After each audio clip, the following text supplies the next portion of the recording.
আল্লাহ নির্ধারণ করে দিয়েছেন যে পৃথিবীর মধ্যে কোনো মানুষ যদি আমি আল্লাহর ভালোবাসা পেতে চাই, আমি আল্লাহর মহব্বত পেতে চাই, আমি আল্লাহর থেকে রহমত বরকত আল্লাহর নৈকট্য হাসিল করতে চাই, তাহলে তার জন্য একটা আমল এই পৃথিবীর মধ্যে করতে হবে, সেটা হলো আমার নবীকে মহব্বত করতে হবে, আমার নবীকে অনুসরণ করতে হবে।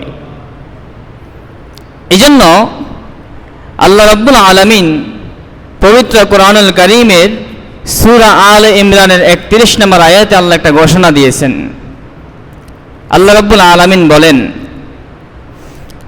আউযু বিল্লাহি মিনাশ শাইতানির রাজিম, বিসমিল্লাহির রহমানির রহিম,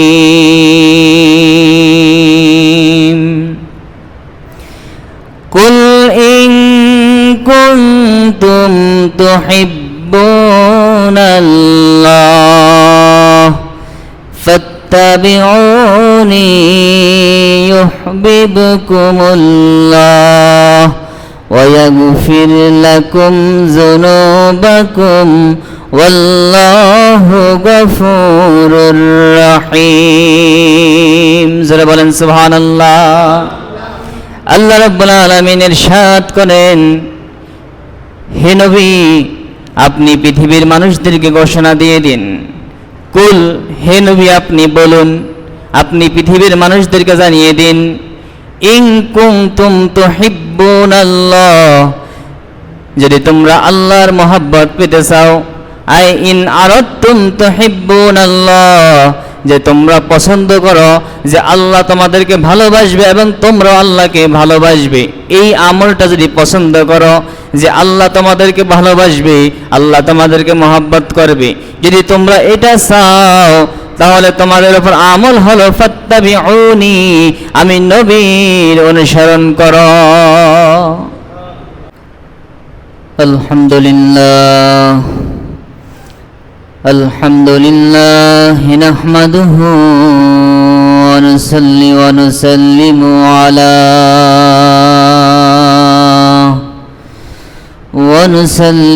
আলা রাসূলিহিল কারীম ওয়া আলা আলিহি ওয়া আসহাবিহি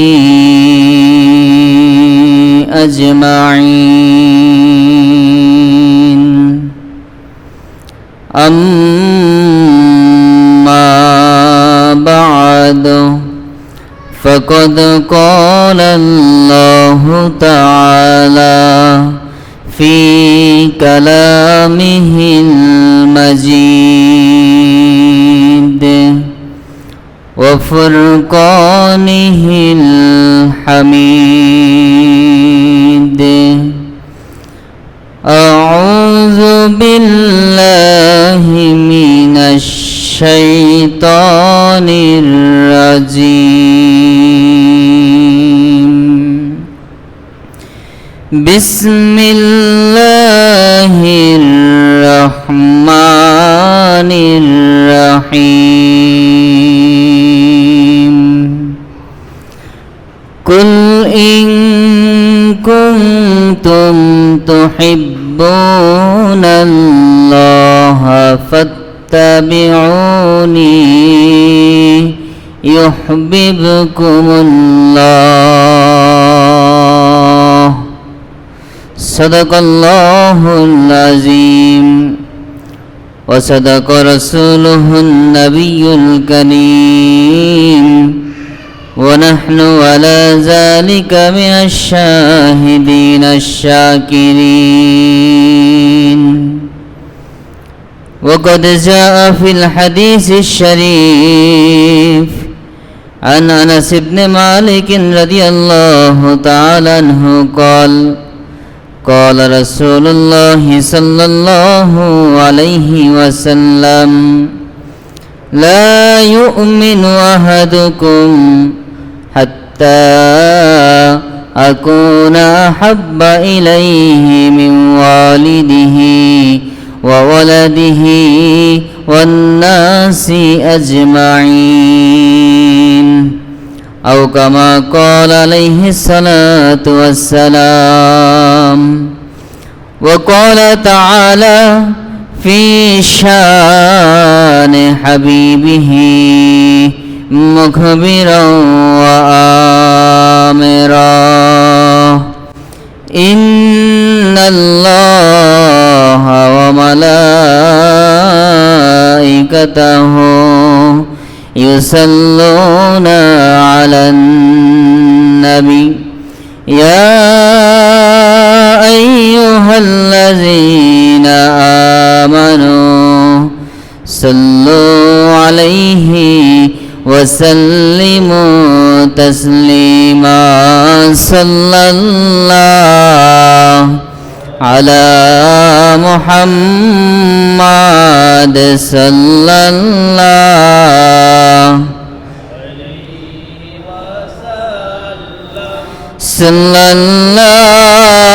على محمد صلى الله أزكى النسب أعلى الحسب كل العرب في خدمته صلى الله صلى الله صلى الله على محمد صلى الله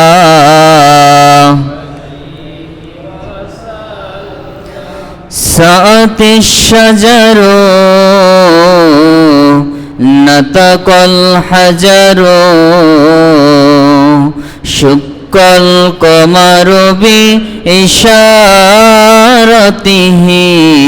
صلى الله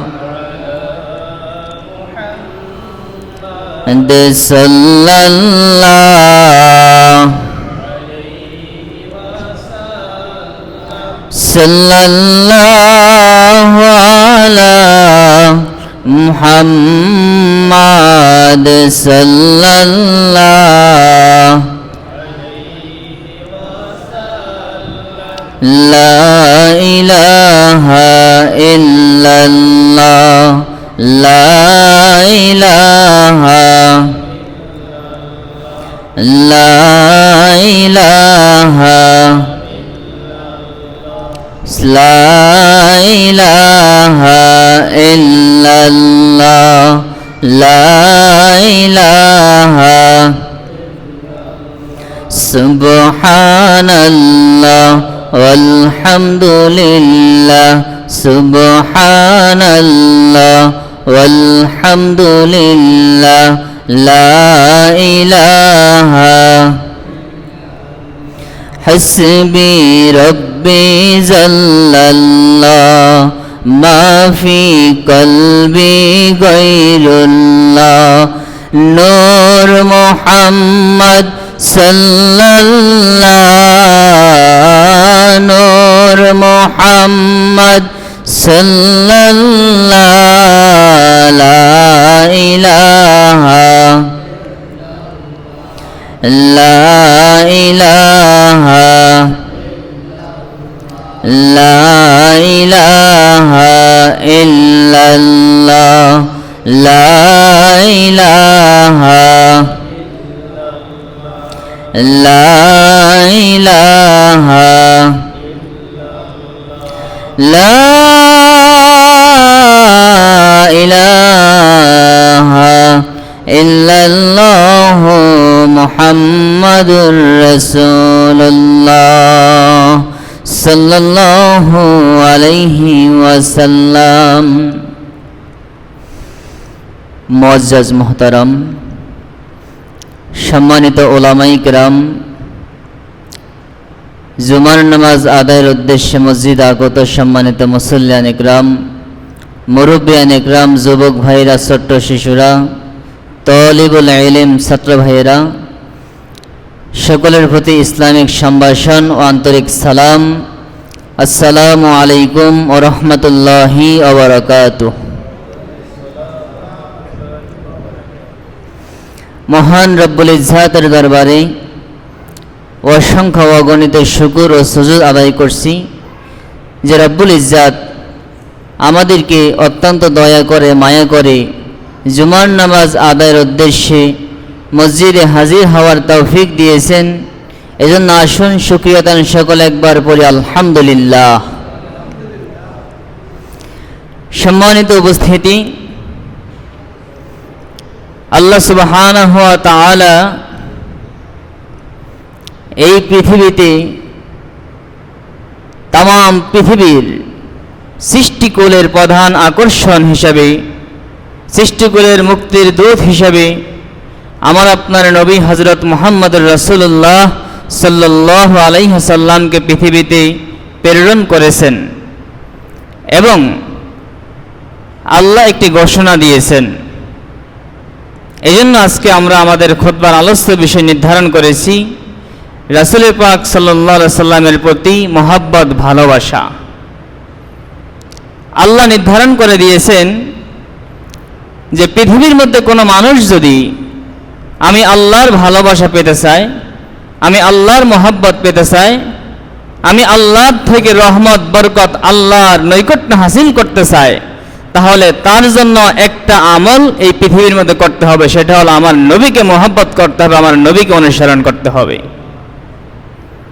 এই জন্য আল্লাহ রাব্বুল আলামিন পবিত্র কোরআনুল কারীমের সূরা আলে ইমরানের 31 নম্বর আয়াতে আল্লাহ একটা ঘোষণা দিয়েছেন। আল্লাহ রাব্বুল আলামিন বলেন, আউযু বিল্লাহি মিনাশ শাইতানির রাজিম, বিসমিল্লাহির রহমানির রহিম।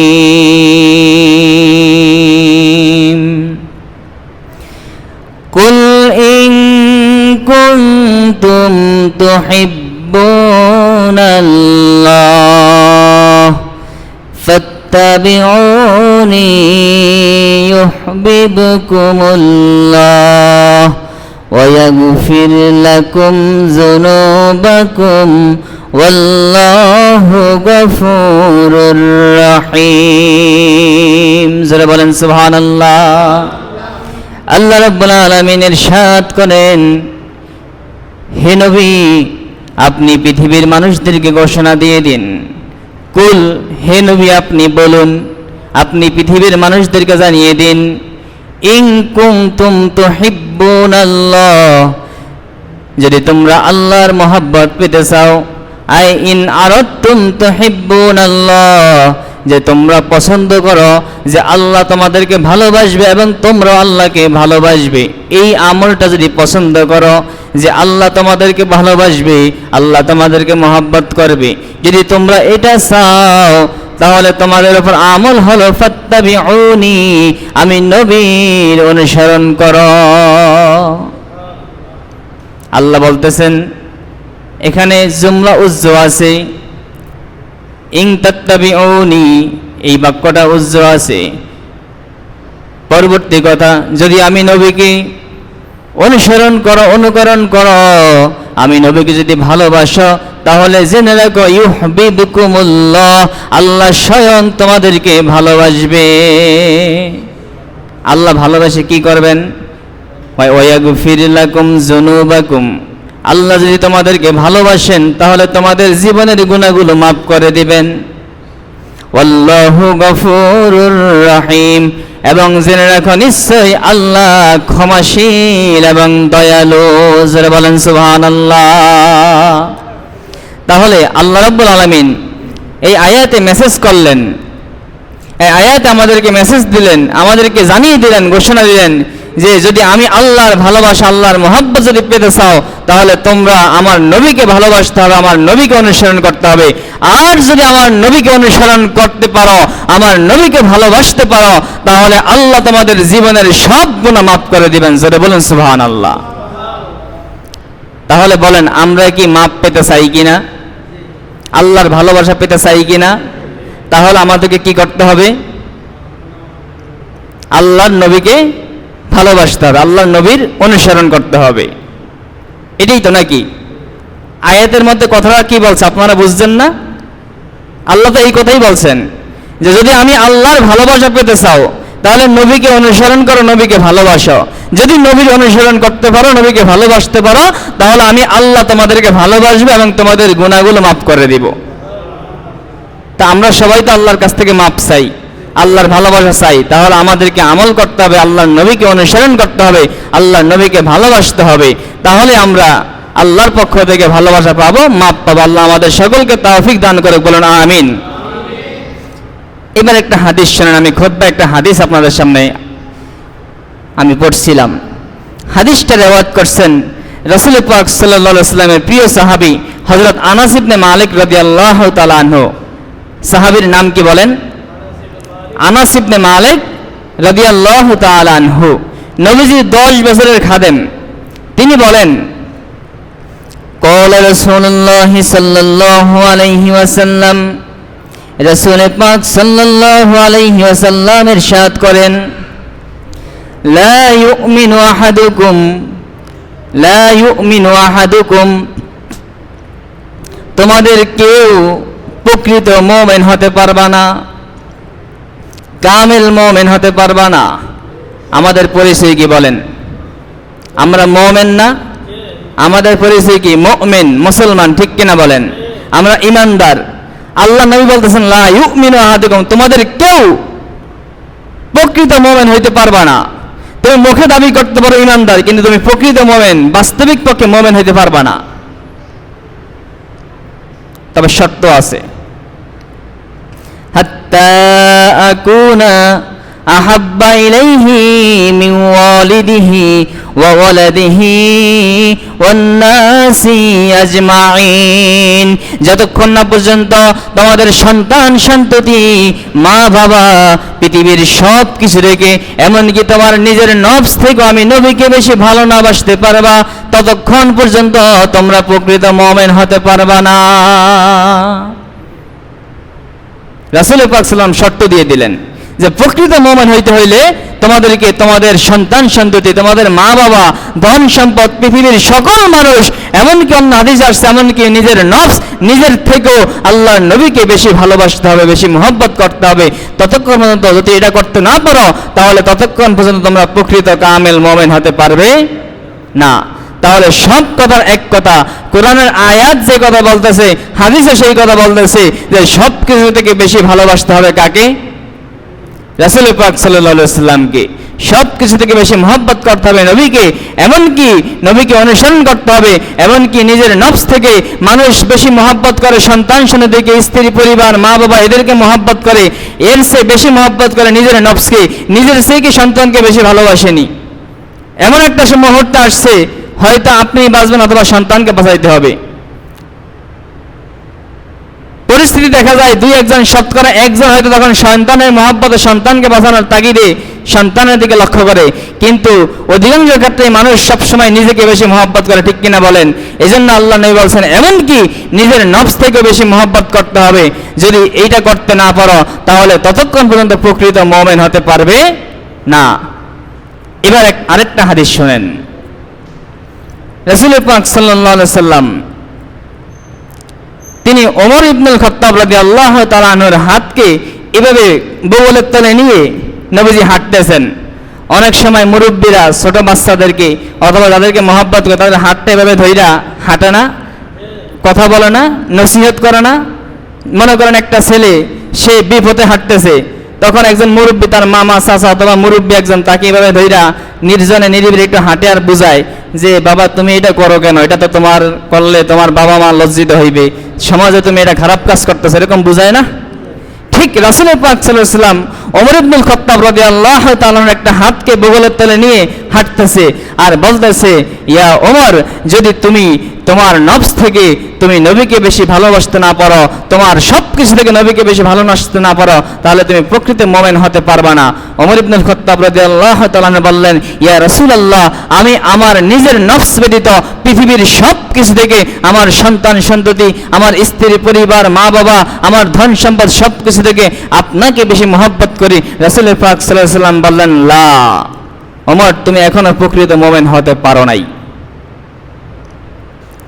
কিছুক্ষণ পর ওমর ইবনুল খাত্তাব রাদিয়াল্লাহু তাআলা আনহু বললেন, ইয়া রাসূলুল্লাহ, ইয়া হাবিবাল্লাহ, এখন আমি আমার নফস থেকে আপনাকে বেশি ভালোবাসি। আমি ওমরের জীবন, আমি ওমরের নফস, আমি ওমরের রূহ, আমি ওমর, আপনার মহব্বত আমার কাছে বেশি গালেব হয়েছে।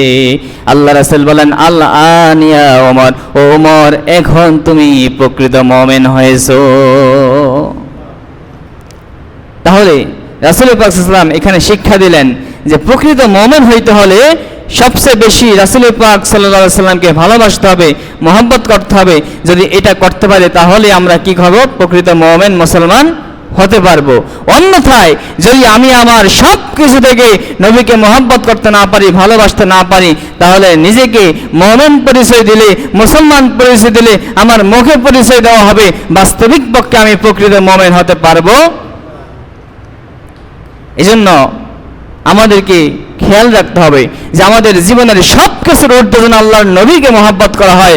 আল্লাহ নবীর শান রক্ষার্থে, আল্লাহ নবীর ইজ্জত রক্ষার্থে, আল্লাহ নবীর জন্য জীবন দেওয়ার জন্য প্রস্তুত থাকতে হবে। যেখানে আল্লাহ নবীর শানের খেলাফ হবে, যেখানে আল্লাহ নবীর শানে বিয়াদবি হবে, সেখানে প্রত্যেকটা মুসলমান তার এক বিন্দু রক্ত থাকা অবস্থায় সে নবীর জন্য জীবন দেওয়ার জন্য প্রস্তুত থাকবে, সে নবীর বিরুদ্ধে আচরণকারীদের বিরুদ্ধে দাঁড়াবে। এটাই হবে ঈমানি দায়িত্ব, এটাই হবে একজন মুমিন মুসলমানের প্রকৃত দায়িত্ব। আল্লাহ আমাদের কবুল করুক, বলেন আমিন। সম্মানিত হাজরিন, এখন আমরা কয়েকটা উদাহরণ দিব যে সাহাবায়ে কিরাম আল্লাহর নবীকে কিভাবে ভালোবাসছেন। কারণ আমাদের অনুসরণীয় ব্যক্তি আল্লাহ রাসূলকে অনুসরণ করার ক্ষেত্রে আমাদেরকে দেখতে হবে সাহাবায়ে কিরামদেরকে। কাদেরকে? কারণ নবীজিকে পাইছে কারা? সাহাবীরা না আমরা? তাহলে আল্লাহ রাসূলের সাথে সাহাবীদের আচরণ কেমন ছিল, আল্লাহ রাসূলের জন্য সাহাবীদের মহব্বত কেমন ছিল, সেটাই আমাদেরকে দেখতে হবে এবং সেটাই আমাদেরকে অনুসরণ করতে হবে। আজকে যখন আমরা রাসূল পাক সাল্লাল্লাহু আলাইহি সাল্লামের মহব্বতে যখন আমরা একটু মিলাদ কিয়াম করে দাঁড়িয়ে নবীকে সালাম দেই, অথবা যখন নবীজির শান রক্ষার্থে নবীজির জন্মদিন মিলাদুন নবী উপলক্ষে আমরা যখন র্যালি করি, আমরা যখন জশ্নে জুলুস করি, তখন কিছু কিছু মানুষ আমাদেরকে বেদাত ফতোয়া দেয়, কিছু কিছু মানুষ আমাদের এই কাজগুলোকে নাজায়েজ ফতোয়া দেয়। এজন্য আমি বলবো, নবীজির শান রক্ষার্থে, নবীজির মহব্বত রক্ষার্থে সাহাবায়ে কিরাম কি করছেন আপনারা একটু দেখেন, তাহলে বুঝতে পারবেন এই কাজগুলো জায়েজ না নাজায়েজ। কারণ আমরা শুধুমাত্র আল্লাহর নবীর সম্মান রক্ষাতে দাঁড়িয়ে একটু নবীকে সালাম দেই, কিন্তু সাহাবায়ে কিরাম নিজেদের জীবনগুলো আল্লাহর নবীর জন্য উৎসর্গ করে দিয়েছিলেন। যদি আপনি সেদিকে লক্ষ্য করেন তাহলে এই কাজটা নবীদের মহব্বত করা কোশ্চিনকাল আপনার মুখ দিয়ে বেদাত বা নাজায়েজ ফতোয়া আসবে না। এজন্য সম্মানিত হাজরিন, আমরা দেখব সাহাবায়ে কিরাম আল্লাহ রাসূলকে কেমনে ভালোবাসছেন। এক নাম্বার নেন বুখারী শরীফের 3811 নম্বর হাদিস। বুখারী শরীফের 3811 নম্বর হাদিস, সহিহ হাদিস। উহুদ যুদ্ধ চলতেছে। কোন যুদ্ধ? হযরত আবু তালহা রাদিয়াল্লাহু তাআলা আনহু, সাহাবীর নাম হলো আবু তালহা রাদিয়াল্লাহু তাআলা আনহু, তার থেকে হাদিস আসছে। এই আবু তালহা রাদিয়াল্লাহু তাআলা আনহু উহুদ যুদ্ধের দিন একটা পর্যায়ে যুদ্ধের ময়দানে বিপর্যয় হয়ে গেছে, সাহাবায়ে কিরাম তারা বিচ্ছিন্ন হয়ে গেছে, রাসূল পাক সাল্লাল্লাহু আলাইহি ওয়াসাল্লাম এক জায়গায় একা পড়ে গেছেন। শত্রু বাহিনী, কাফের বাহিনী একটা সুযোগ পেয়ে গেল যে রাসূল পাক সাল্লাল্লাহু আলাইহি ওয়াসাল্লামকে হত্যা করবে। কি বলেন? একটা পর্যায়ে এরকম হয়েছে কিনা? এক পর্যায়ে আল্লাহ রাসূলের চেহারা মুবারকে, আল্লাহ রাসূলের কপাল মুবারকে তীর বিক্ষিপ্ত হয়েছে কিনা? নবীজির দান শহীদ হয়েছে কিনা উহুদের ময়দানে? এই যে মুসলমানদের বিক্ষিপ্ত হয়ে যাওয়ার পরিস্থিতিতে কাফের মুশরিক একটা সুযোগ পেয়ে গেলেন আল্লাহ রাসূলকে আক্রমণ করার। এই সময় আবু তালহা রাদিয়াল্লাহু তাআলা আনহু তিনি রাসূল পাক সাল্লাল্লাহু আলাইহি সাল্লামের সামনে দাঁড়িয়ে গেলেন। জোরে বলুন সুবহানাল্লাহ। আল্লাহ রাসূলের সামনে দাঁড়িয়ে গেলেন। তিনি ছিলেন তীরন্দাজ, তীর নিক্ষেপ করতে পারতেন। তীর নিক্ষেপ করার ক্ষেত্রে তার খুব প্রশিক্ষণ ছিল, তিনি খুব বেশি তীরন্দাজ ছিলেন। রাসূল পাক সাল্লাল্লাহু আলাইহি সাল্লামের সামনে দাঁড়িয়ে গেলেন। কাফেররা যখন আল্লাহ রাসূলকে তীর মারতেছে, তিনি কাফেরদের তীরগুলো নিজের পক্ষে ধারণ করলেন এবং রাসূল পাক সাল্লাল্লাহু আলাইহি সাল্লামের সামনে দাঁড়িয়ে দাঁড়িয়ে কাফেরদের দিকে তীর ছুটতে লাগলেন। এক পর্যায়ে রাসূল পাক সাল্লাল্লাহু আলাইহি সাল্লাম তার পিছন থেকে এভাবে উকি দিয়ে তাকাইতেছিলেন যে দেখবেন কাফেরদের কি পরিস্থিতি। একটু পিছনে তো, পিছন থেকে কাঁধের উপর দিয়ে উকি দিয়ে তাকাইবেন, এটা তাকাইতেছিলেন, দেখবেন তারা কি করতেছে। হাদিস শরীফে আসছে রাসূল পাক সাল্লাল্লাহু আলাইহি সাল্লাম ফাআশরাফান নবিয়্যু সাল্লাল্লাহু আলাইহি সাল্লাম, নবীজি এভাবে উকি মেরে তাকালেন। তখন আবু তালহা বললেন নবীজি পাক সাল্লাল্লাহু আলাইহি সাল্লামকে, তিনি বললেন লিআবি তালহা ফাআশরাফান নবিয়্যু সাল্লাল্লাহু আলাইহি সাল্লাম ফায়াকুলু আবু তালহা ইয়া নবিয়্যাল্লাহ বিআবি আনতা ওয়া উম্মি লা তাশরিফ নাহরি বাদা নাহরিক নাহরি দুনা নাহরিক। আল্লাহ নবীকে বললেন ইয়া রাসূলুল্লাহ, ইয়া হাবিবাল্লাহ, আপনি এভাবে তাকাবেন না। আপনি যদি এভাবে তাকাইতে যান তাহলে আপনার শরীরে, আপনার মাথা মোবারকে, আপনার চেহারা মোবারকে তীর লাগতে পারে। আপনার বক্ষের পূর্বে আমার বক্ষ ধারণ করে দিয়েছি, আপনার বক্ষের জন্য আমার বুকটাকে ঢাল বানিয়ে দিয়েছি।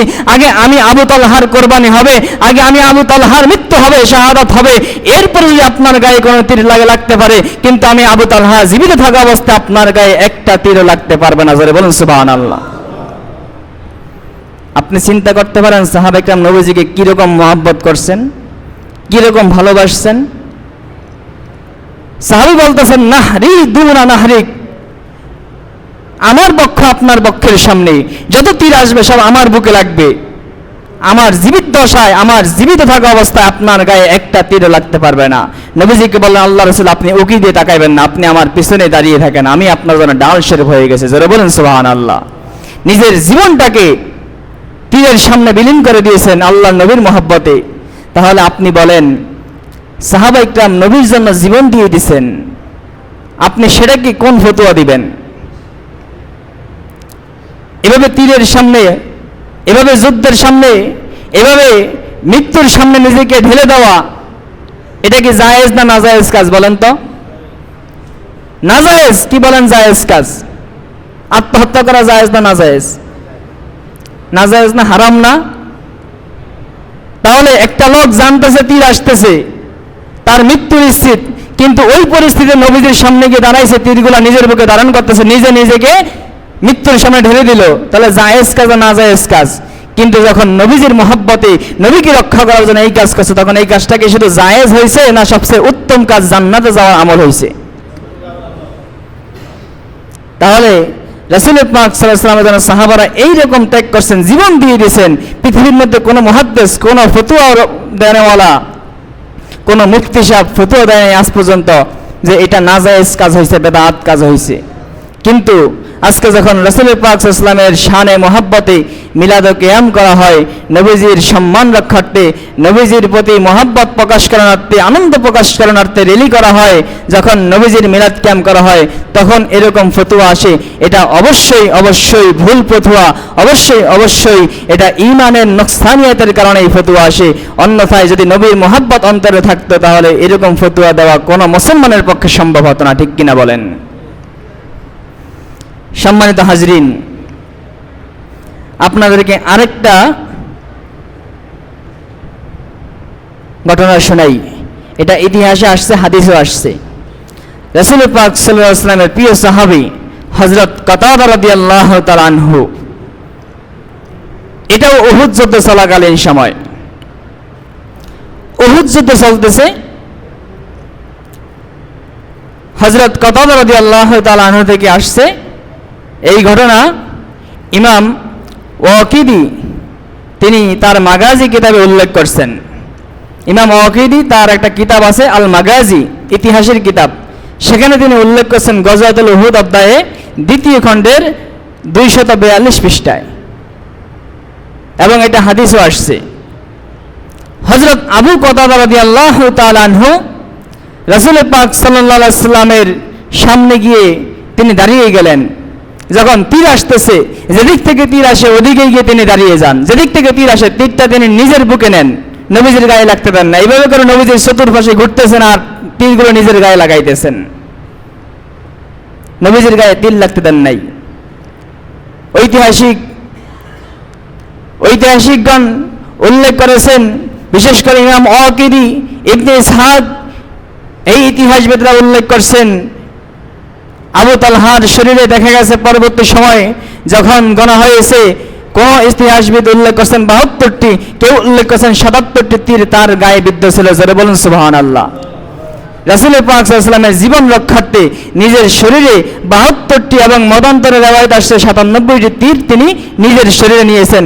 আপনি কল্পনা করতে পারেন, আপনার শরীরে যদি 72টা বা 97টা আঘাত আপনার গায়ে লাগে, এই পরিমাণ যদি আপনার গায়ে তীর পড়ে অথবা আপনার গায়ে যদি শরীর আঘাত লাগে, আপনি কি জীবিত থাকবেন? আপনার পরিস্থিতি কেমন হবে?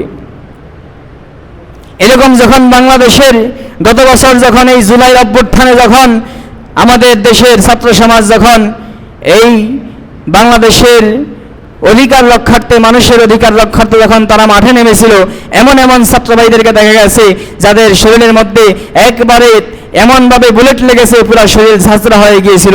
এরকম কিছু পিকচার আমরা ফেসবুকে, ইন্টারনেটে পাইছি কিনা বলেন?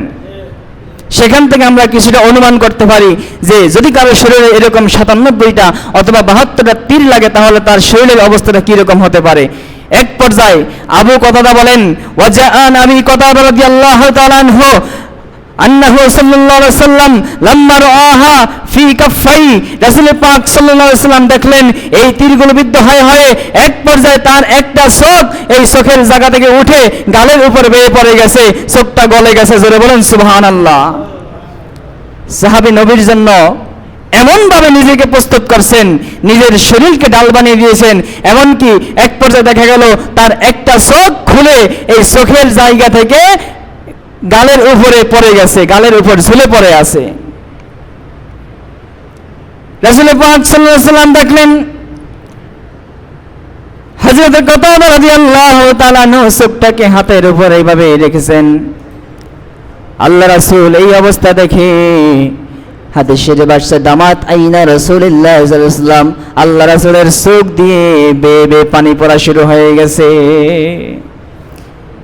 যে আমি নবীর জীবন রক্ষার্থে আমার একজন সাহাবী তার জীবনকে উৎসর্গ করে দিয়েছে, এমনকি তার একটা চোখ খুলে তার গালের উপর পড়ে গিয়েছে, চোখটা গলে গিয়েছে, পানি ঝরতেছে। রাসূল পাক সাল্লাল্লাহু আলাইহি ওয়াসাল্লাম আবু কতাদা রাদিয়াল্লাহু তাআলা আনহুকে বললেন, এরে আবু কতাদা, তুমি যদি চাও তাহলে তোমার চোখটা এভাবেই থাকবে আর তোমার জন্য জান্নাত ওয়াজিব হয়ে যাবে, তুমি জান্নাতি হয়ে যাবে, জান্নাতে তুমি চোখ পাবা। আবু কতাদা বললেন, ইয়া রাসূলুল্লাহ, ইয়া হাবিবাল্লাহ, আমি নতুন বিবাহ করেছি, আমার ঘরে স্ত্রী আসছে, যদি জীবন চলে যেত শাহাদাত বরণ করতাম তাহলে ভিন্ন কথা ছিল, যেহেতু মৃত্যুবরণ করি নাই, শাহাদাত বরণ করি নাই, এই চোখের অবস্থা দেখলে হয়তো আমার স্ত্রী আমাকে অপছন্দ করবে।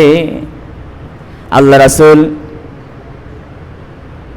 চোখটা হাত দিয়ে ধরলেন, থুতু মোবারক লাগালেন, নবীজির থুতু মোবারক চোখের মধ্যে লাগিয়ে দিলেন, লাগিয়ে আবু তালহার চোখের মধ্যে বসিয়ে বললেন, আল্লাহুম্মা কি কতাদা কামা ওয়াকা ওয়াজহা নাবিয়্যিকা বিওয়াজহিহি। জোরে বলেন সুবহানাল্লাহ। আল্লাহ রাসূল দোয়া করে দিলেন, ইয়া রাব্বাল আলামিন, মাবুদ, এই আবু কতাদা তোমার নবীর চেহারাকে যেভাবে নিজের চেহারা দ্বারা রক্ষা করেছে, তুমি তদ্রূপভাবে আবু কতাদার চোখটাকে তুমি রক্ষা করে দাও। আবু কতাদা বলেন, আমার মৃত্যু পর্যন্ত আমার অন্য চোখে ডিস্টার্ব হয়েছে, সমস্যা হয়েছে, কিন্তু আমার যেই চোখটা গলে গিয়েছিল, আল্লাহ রাসূল যখন থুতু মোবারক লাগিয়ে দিয়ে আল্লাহুম্মা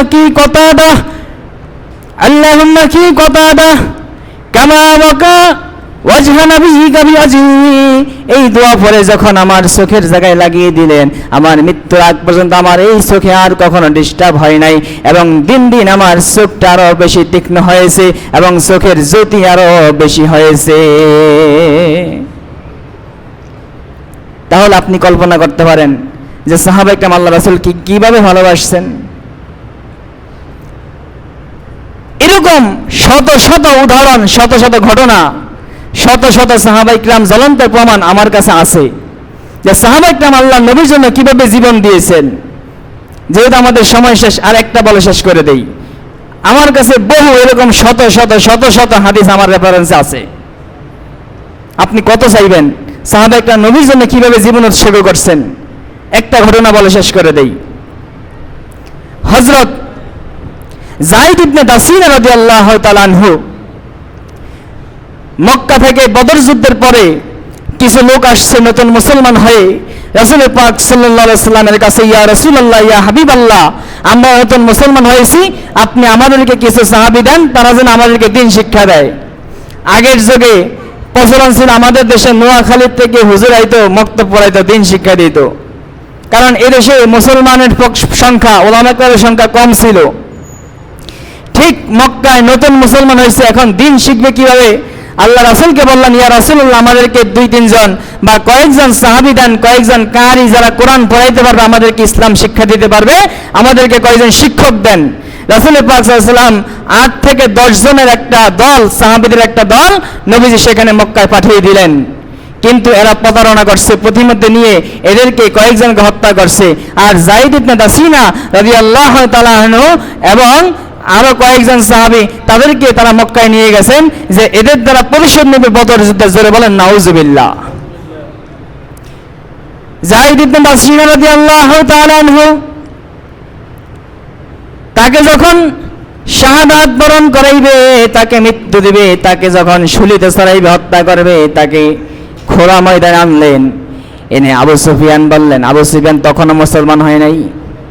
আবু সুফিয়ান বললেন, এরে যায়েদ ইবনে দাসিনা, ও যায়েদ ইবনে দাসিনা, তোমাকে বলতেছি, তুমি কি মনে করো যদি তুমি এখন যে অবস্থানে আছো, তোমার জায়গায় নবী মুহাম্মদকে নিয়ে আসি এবং তোমাকে মুক্তি করে দেই, তুমি তোমার সন্তান স্ত্রীদের কাছে চলে যাবা, তাহলে কি মনে করো?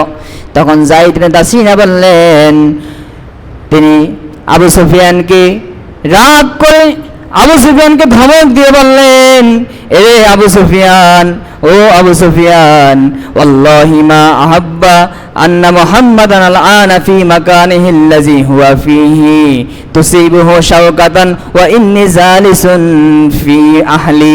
ও আবু সুফিয়ান, আমি নবী মুহাম্মদকে আমার জায়গায় এনে দিব, তোমরা আমার পরিবর্তে নবী মুহাম্মদকে হত্যা করবা, আর আমি আমার পরিবার আত্মীয় স্বজনের কাছে চলে যাব, এটা তো দূরের কথা, বরং তোমরা আমাকে এখানে হত্যা করবা, আর নবী মুহাম্মদ যে মদিনায় আছেন ওখানে নবীজির গায়ে একটা কাঁটার আছর লাগবে, এটাও আমি আবু দাসিনা মেনে নিব না।